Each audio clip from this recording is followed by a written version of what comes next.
Само секунда.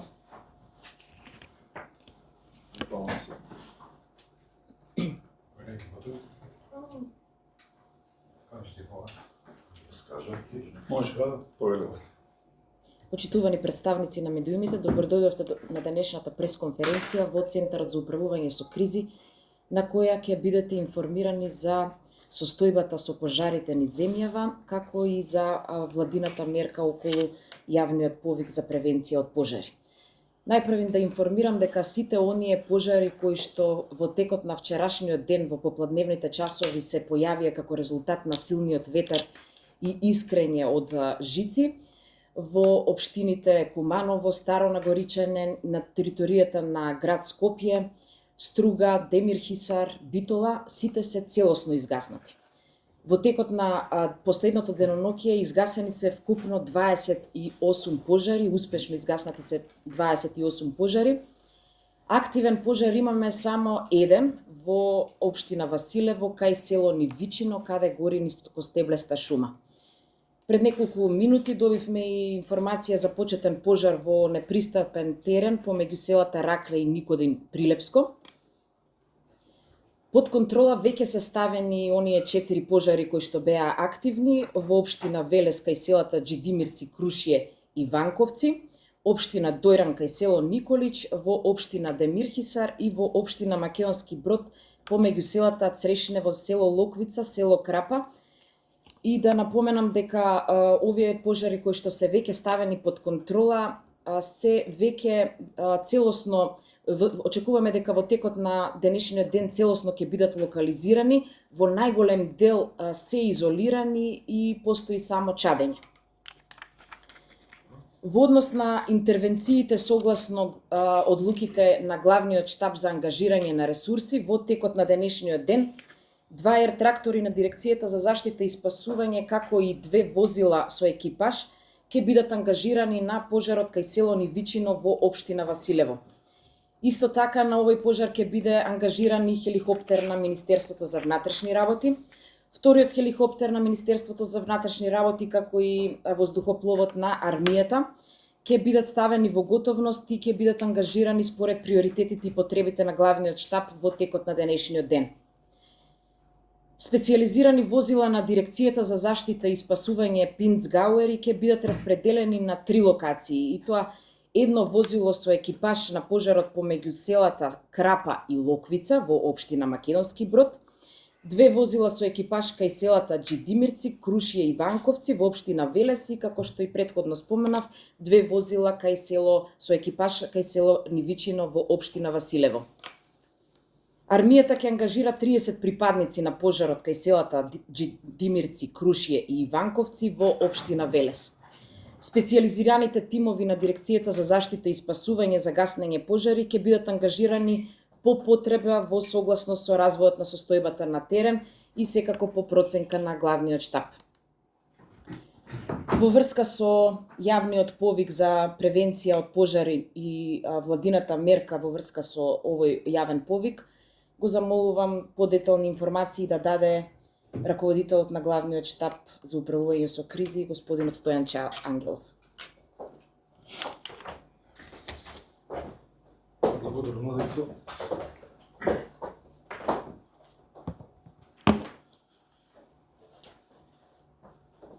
Како што јавноста информирана, вчера четврток заврши јавниот повик за пријавување на лица за владината мерка за превенција на пожари или генерално да кажам борба против пожари, бидејќи превенцијата представува дел од таа борба против пожари.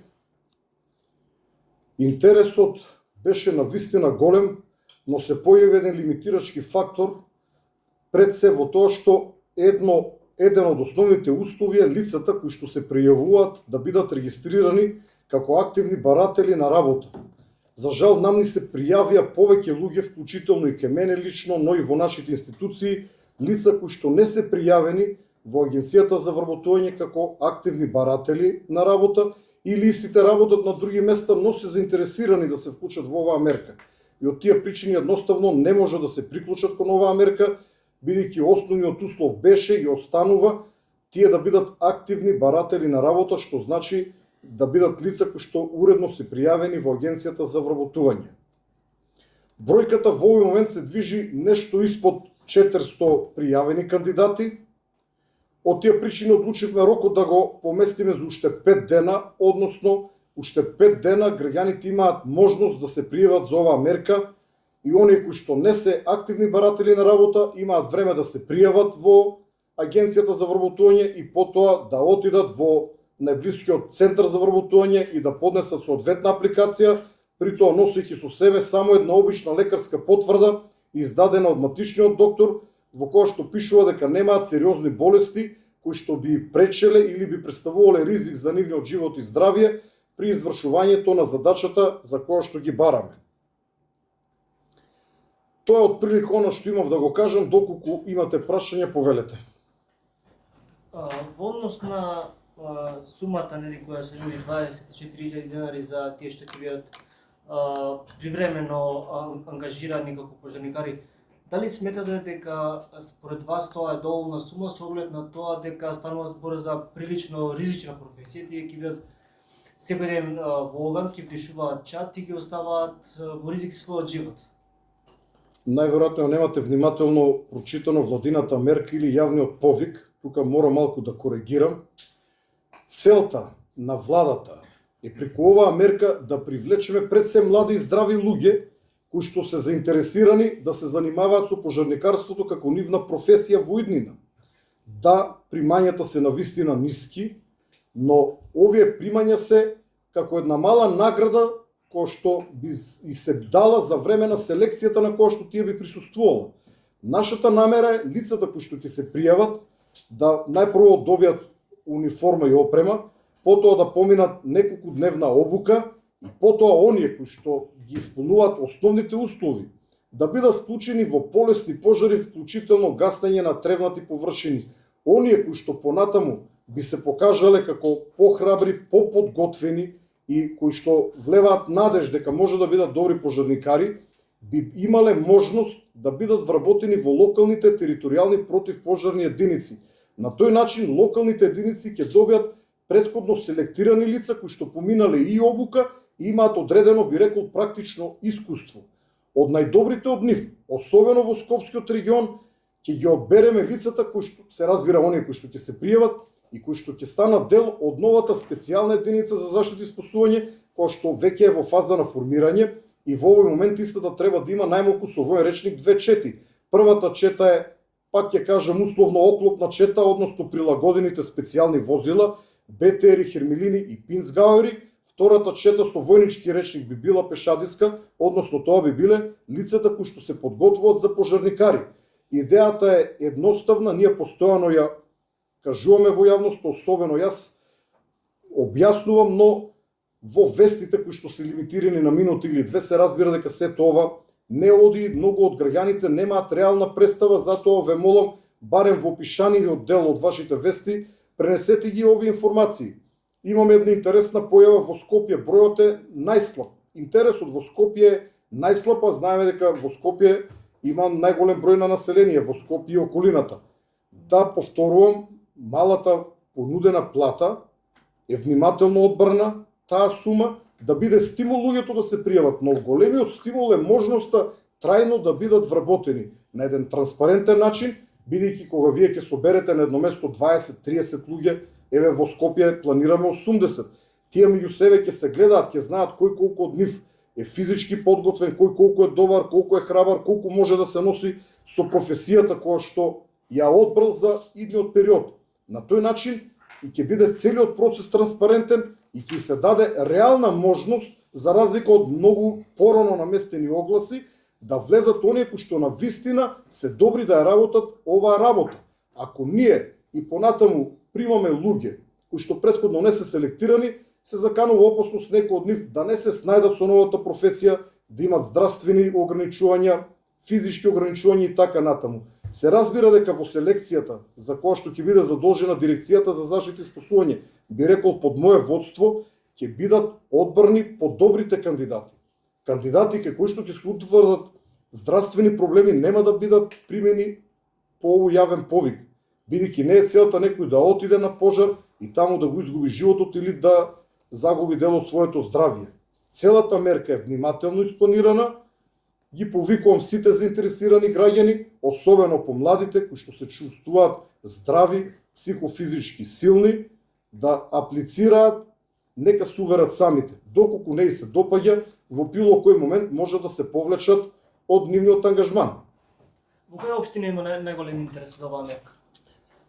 Дали имате информација? Сличен е соодносот по останатите градови, има поголем интерес. Интересот би рекол дека е најмал во Скопје. Дали ќе бидат прераспределувани согласно потребите или ќе волонтираат таму каде што се пријавиле? Таму каде што се пријавени, за секој град има однапред определена бројка која што има и во јавниот повик. Можеби не сум сигурен сега дали е секаде објавена, но луѓето аплицираат за нивниот роден град или евентуално некој соседен град. И тие таму ќе останат. Со тоа што мојот фокус е на Скопје, затоа што луѓето кои што, односно кандидатите кои што ќе се пријават на овој јавен повик на територијата на градот Скопје, ќе влезат директно во дирекцијата за заштита и спасување со оваа владина мерка. Нема да бидат распоредени во бригадата за противпожарна заштита на градот Скопје. Значи влегуваат во дирекцијата за заштита и спасување, каде што ќе можам и јас лично како директор, но и како човек со искуство од оваа област, особено од областа на селекцијата, да го наблюдувам целиот тој процес на прием, селекција, одбирање најдобрите, формирање на една нова специјална единица за заштита и спасување, која што ќе понуди еден нов квалитет во вршењето на оваа должност, која што ќе гарантира безбедноста на граѓаните. Бидејќи во текот на вчерашниот ден имавме ангажирано, би рекол, одредена бројка припадници на единицата за брзо распоредување и на посебните единици на полицијата. Верувајте ми, она што го видов, јас сум воодушевен. Со БТР-ото си пинцовите влегува оному каде што обичните пожарникари не можат да влезат. Не само поради возилата, затоа што се работи за млади, добро обучени, храбри луѓе. Иако не се пожарникари, обуката, искуството кое што го стекнале во специјалните единици, прави да го гасат пожарот на еден многу поагресивен начин, при тоа не загрозувајќи го собствениот живот. Значи, мојата намера, намерата на владата, на раководството, на дирекцијата е оваа единица која што е во фаза на формирање да биде составена од луѓе кои што би учествувале во овие пожари на едно друго ниво. Бидејќи моја процена после овие повеќе годишно искуство е дека многу од пожарите можат полесно да се совладаат пешадиски, затоа што воздухопловите не се единствено решение, бидејќи додека не згазне пожарникарска чизма на земја, пожарот не може да се изгасне.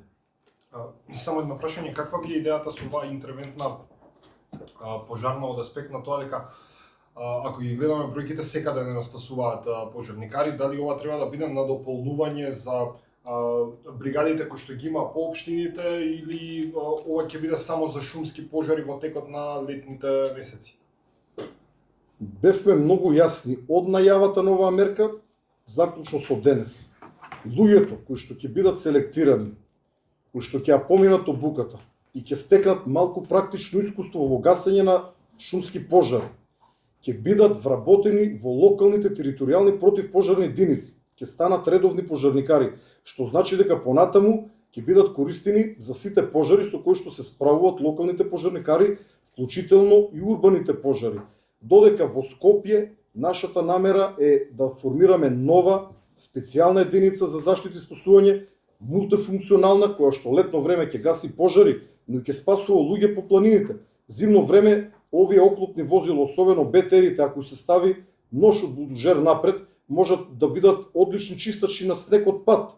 Ние имаме сериозни планови со овие возила, се уште не сме излегле со сите информации во јавност, одиме внимателно и постепено. Моја проценка како човек кој што има, би рекол, значително искуство со овие оклопни возила и особено со пинцгауерите, дека се покажаа изворедни на терен. Да не беа вчера во Скопје, ние ќе имавме голем проблем. Се работеше за мега пожар кој што се рашири со страшна брзина, ветер дуваше со голема брзина, гореше сува трева висока по 1 метар, при тоа зафати одредени насади, но брзината на пожарот беше страотна. Тој успеа, пожарот помина преку автопатот. Огнот помина 6 сообраќајни ленти. Ако не беа БТР-ите, 2 вчера действуваа, Ако не беше Хермелинот со 6 тонска цистерна и пинсгауерите, донесовме 6 пинсгауери, некои донесовме од Кавадарци, некои од касарната во Ѓорче. Навистина има страшен добар ефект. И во следниот период бројот на овие возила постепено ќе го зголемувам, бидејќи одговорноста на крајот на краиштата е врз раководителот на главниот штаб, а во суштина тоа сум јас. Ние одлуките ги носиме како штаб, но слушајќи ги реакциите во јавноста за возилата, каква била нивната стабилност, сакавме внимателно да започнеме со нивна употреба. Неколку возила додадеме уште неколку. Сега веќе можам да кажам дека наредните денови можеме да излеземе со полн капацитет, бидејќи перформансите на возилата се покажаа изворедни. Вчера БТР-от се движеше низ една, ајде да речем, мала шума. Ги рушеше дрвјата пред него, отиде во сред шума, но го управува специјалци, тоа да напомена, млади и храбри, и гасеше во средина и ефектот беше страшен, страшно добар за нас. Ако ние действувавме класично, чекајќи огно да дојде на чистината, требаше да почекаме да изгорат уште 1 декар дрвја и потоа да го сопреме на патот, како што и вообичаено се прави на шумските пожари. Ни нудат нов квалитет овие возила. Размислувам и за една мала презентација на нивните карактеристики, но секојдневните пожари тоа не ни го дозволуваат, бидејќи сега ние да правиме презентација во период кога беснеат пожари не е најумесно, но понатаму, штом се создадат услови за тоа, ќе направиме една презентација на некој исклучително стрмен терен, да видите како ниту Хермелините, ниту БТР-ите ќе се превртат. Напротив, исклучително стабилно и безбедно ќе се движат по различни косини, по различни стрмнини, при тоа носејќи со себе едни од 6 тона вода, други од 1,5 тон вода. Благодарам. Само уште, ако може уште едно прашање, господине Ангелов, и локалното население вчера кажа и преска и пред малку во збирната информација дека најверојатно пожарот вчера настанал од искрење на жици. Тоа и населението го кажа. Значи, имате ли детектирано која е официјалната причина за вчерашниот пожар таму што се случи? Екипите на МВР работат на утврдување на причините. Вчера би рекол излезе едно несмасно соопштение од Центарот за управување со кризи, во кое што беше напишано дека сите пожари или повеќето од нив се започнати од искрење на жици, што не е точно. Постои сомнеж за некои од пожарите, но тоа треба внимателно да се испита, бидејќи е сомничење на една компанија, странска компанија. Но екипите на МВР работат, наредните ден-два ќе имаме точни информации, почнувајќи од сведоци до старт на пожарите, но кога има ветер, пожарите ги има малку повеќе, но пак ќе повторам, нивната појава цело време, кај мене лично, како човек кој што ова го работи 5 година, предизвикува сомнеж. Пред малку ви кажав дека пожарот го премина автопатот. Ние сега тоа го испитуваме, да видиме како пожарот премина преку 6 ленти по 3-4 метра, колку е широк еден автопат. Како пожарот треба успеа да се префрли од другата страна, бидејќи цело време постои тој латентен сомнеж и кај мене, и кај МВР дека дел од пожарите се намерно подметнати. И таа перцепција, тој сомнеж, цело време провејува низ мене, а веќе имаме и одредени докази. Знаете дека од страна на МВР се детектирани и прибрани докази за повеќе лица кои што подпалија пожари. Нема официјално осомничени. Нема. Многу Значи, министерот Тошковски вели веќе недела дена, 2 недели дека има докази, осомничени лица, обвинети лица, приведени лица.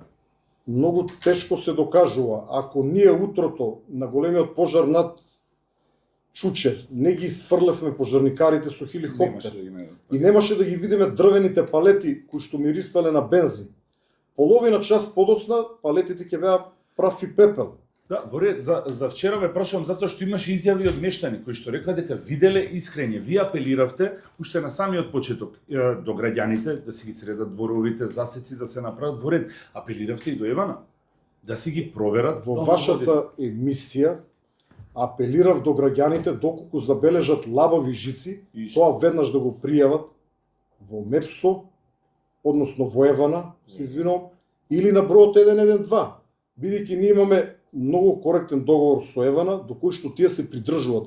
Секогаш кога ќе добиеме пријава за лабави жици, нивните екипи итно излегуваат на терен. Оттаму пак ја користам оваа можност да ги повикам сите граѓани кои што ќе забележат лабави жици, особено во пустите села каде што нема население или живеат еден-двајца возрастни луѓе. Некои од помладите доаѓаат повремено или имат прилагодено некои од старите куќи како викендица, доколку забележат лабави жици веднаш да пријават. Но од оваа пресконференција која што трае 22 минути, вие ќе направите прилог од, мислам дека пошто нема нешто скандалозно во оваа пресконференција, ќе те частам пиво ако трае 3 минути. Пред камери. Договорено. Но генерално прилозите траат од 90 секунди еве до 150 секунди. Или во случаи кај Огнен до 180 секунди. Кога вие Сега ќе го говор од 25 минути ќе го ставете во 180 секунди, а при тоа има и ваши укажувања, ово го зборувам за јавност, ако некој го качи ово, слободно качете го целото парче, не го зборувам, вие подобро од мене го знаете тоа. И јавноста не ги добива информациите. Луѓето, да ви покажам после завршувањето на пресконференцијата, инбоксот ми е затрупан, не можам да одговорам, а не давам друг да ми го води Facebook профилот, пошто ќе познаат по стилот дека не сум јас. Бидејќи јас одговорам колку што можам. Затрупан ми е со прашања, луѓето се збунети, прво нејасно е каде да аплицираат. Затоа што вие тој дел нема да го пуштите каде да аплицираат. Не е сега така, господин Ангелов, еве, може и портпаролката на владата, уште еднаш да излезе на престој, ќе си иде стрим. Не е тоа проблем да ги објавите. Колку луѓе гледаат Огнен стрим пресконференција? Ќе се објави. Значи не е проблем, ќе се објави генерален. Во секој случај вака помагате, ве молам во вашите вести, ако има услов, повикате, пуштите го делот кај што ги повикувам граѓаните. Има. А кажете ми, што се случува со овие што се приматели на пример на социјална помош? Рековте дека е за невработени. Дел од невработените се и приматели на социјална помош. Они ако се пријават губат правото. Нели, само денар да им легне на сметка, они ќе го изгубат после правото. И сега ако не ја поминат селекцијата, Изгубат тоа и тоа. губат двете. Јас не сум експерт за овие работни односи, ово прв пат го слушам, но ова е многу добро укажување и ќе го пренесам. Да, Апсолутно, бидејќи постои навистина голем интерес. кажам, Има некои ограничувачки фактори поради кои што граѓаните не можат да аплицираат. Така што ќе се согласно со вас, затоа што ова е добро укажување. социјален случај, он е невработен, така се може да е физички спремен, се пријавува во моментот кога вие ќе му ги препасите тие 20.000 денари. Он го губи правото. И сега не ја поминува селекцијата, на пример. Он треба повторно целата процедура да ја минува господин Ангелов за пак да биде легитимен барател на социјална помош, а ќе поминат месеци, тоа сигурно е дека ќе поминат месеци. И вакво просто ќе му се Ова е случи на тоа многу малку шо. издржано Добро. тврдење, благодарам за укажувањето, ќе го пренесам, Готово. но нема многу маневрски простор од аспект на време како да биде надминато. Благодарам за Да будеме. покривањето на нашата денешна пресконференција. Се гледаме